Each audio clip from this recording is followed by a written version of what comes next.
আসসালামু আলাইকুম। এই যে এটা হচ্ছে পেঁয়াজ, রবি ফসল। এটা পেঁয়াজ। এটা হচ্ছে আমার জমি, আমার চাষ করা।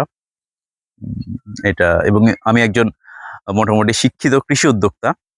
যেটা হচ্ছে এমএ পাস করে কৃষিকাজ করতেছি। এটা আমাদের সমাজের কাছে খুবই বড় রকমের একটা খারাপ বিষয় আরকি। পড়াশোনা করছে কেন সে কৃষিকাজ করবে? কেন সে চাষবাস করবে? তার চাকরি করা উচিত। সে গভর্নমেন্ট অফিসার হবে, চাকরি করবে। এখন ঘটনা হচ্ছে কেন আমাদের সমাজের মানুষজন কে এত প্রায়োরিটি লিস্টে রাখে, কৃষিকাজকে অবজ্ঞা করে? কারণটা কি? আমার কাছে যেটা মনে হইছে এই যে, এটা হচ্ছে আমার পেঁয়াজ। আমি আমার জীবনের ১ম এই পেঁয়াজটা চাষ করছি। পাশের জমিতে দেখেন, পাশের জমির এটা হচ্ছে উনি অনেক বছর ধরে করে আসতেছে, অনেক বছর ধরে করে আসতেছে। কিন্তু উনার পেঁয়াজ থেকে মাশাআল্লাহ এই যে আমার জমির পেঁয়াজটা এটা সেন্ট পারসেন্ট ভালো। কিন্তু দিন শেষে সমস্যার যে জায়গাটা, আমার জমিতে পরিশ্রম দিয়ে আমি যত ভালো করেই ফসল করি, যত সুন্দর ফসলই আমার হোক, সমস্যাটা বাধছে কোন জায়গায়? সেটা হচ্ছে প্রাইজিং এর ক্ষেত্রে। এই যে আমার পেঁয়াজটা দেখুন, এই পেঁয়াজের বর্তমানের প্রাইস হচ্ছে ৳৫০০। ৫০০ থেকে ৳৬০০, ৳৭০০ মন। কিন্তু আমার কস্টিং ৳১২০০ প্লাস। আমি যত ভালো রেজাল্টই করি, ভালো করে ফসলটা ফলাই, আমার ৳৫০০ থেকে ৳৬০০ ঘাটতি। কোন সময়ের জন্য? সিজনের জন্য।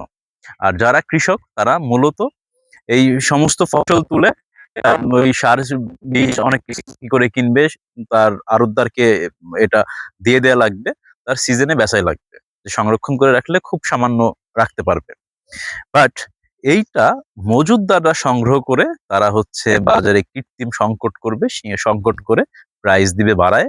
তখন ভোক্তাদের মনে হবে যে আসলে কৃষক অনেক টাকায় বিক্রি করে। না, নেভার।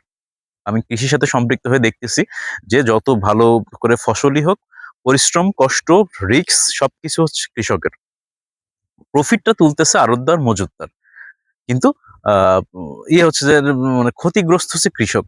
এই কারণে মেইনলি আমাদের প্যারেন্টসরা, আমাদের যারা পিতামাতা, তারা চায় না যে তাদের সন্তানকে এই ঝুঁকির ভিতরে রাখতে। এই একটা আপ আ এটাকে বলা যায় দোদুল্যমান অবস্থায় রাখতে। হ্যাঁ, আমার এই যে জমিটাতে রিস্ক, আমার জমিতে ৳১,০০,০০০ প্লাস খরচ হইছে। এই যে প্রোডাকশন হবে বা এটা এখনো ঘরে আসার আগ পর্যন্ত একটা উম আ রিস্কের জায়গা থাকে। রিস্ক থাকার পরেও যদি এখানে একটা মূল্যের একটা সঠিক জায়গা থাকতো যে না, আমি এটাতে করছি, এটাতে আমার রেজাল্ট হইছে ভালো, আমার প্রাইস ভালো আসবে বা আমার চলার জায়গা ভালো হবে। তাহলে কিন্তু সমাজে এইটা নিয়ে একটা প্রবলেম থাকতো না। সমাজের মানুষজন চাইতো যে নতুন কৃষি উদ্যোক্তা হোক, দেশি হোক। কিন্তু সমস্যা হচ্ছে আমাদের বাজারটা। আমি মাঝখানে এই যে বাঁধাকপি করলাম। বাঁধাকপিতেও এমন একটা অবস্থা যে লাস্টে ফেলে দেয়া লাগছে। আমার তো বিক্রি করার সুযোগ নাই। ফেলে দেয়া লাগছে। আবার যখন উঠতেছে না ওই সময় ব্যবসায়ীদের কারসাজিতে ৳৭০, ৳৮০ পিসও সিঙ্গেল পিস বিক্রি হইছে।